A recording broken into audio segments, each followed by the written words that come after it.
Audio Jungle.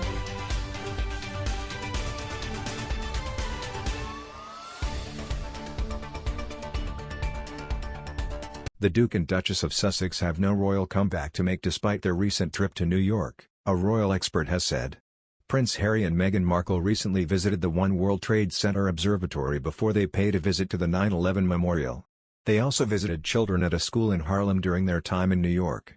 But though the couple were out in public again, a royal commentator has insisted they're still no longer active members of the royal family. Charles Ray told, "There is no royal comeback. They are no longer active members of the royal family and do not represent the royal family on anything." He said there were no crowds around them, only security guards. Mr. Ray continued, "They made it clear they wanted to have private lives but continually invade their own privacy." He said no one should think if they turn up that they are representing the royal family, as this is not the case. They made the decision to quit as working members of the royal family in March 2020. The couple made a series of appearances around the Big Apple last week and met with political figures, including the New York Mayor Bill de Blasio and the U.S. Ambassador to the UN Linda Thomas-Greenfield. They also appeared at the Global Citizen Live event in Central Park, where they called for vaccine equity when it comes to the COVID-19 vaccine.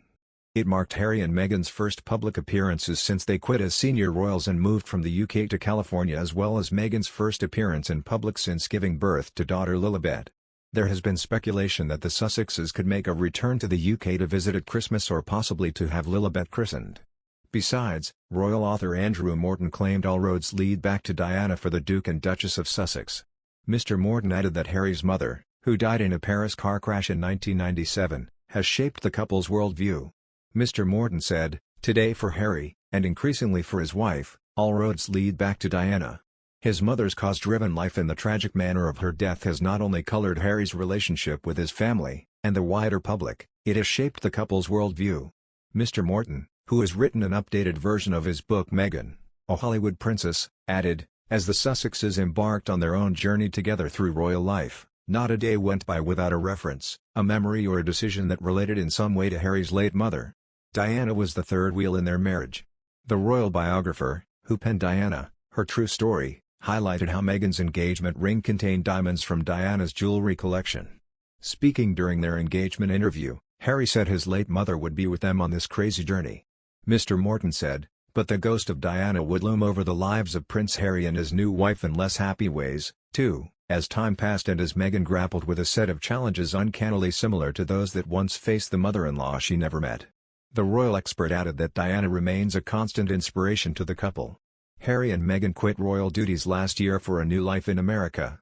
They are living in California with their children Archie and Lily. The couple recently made their first major post-Megxit trip with a visit to New York.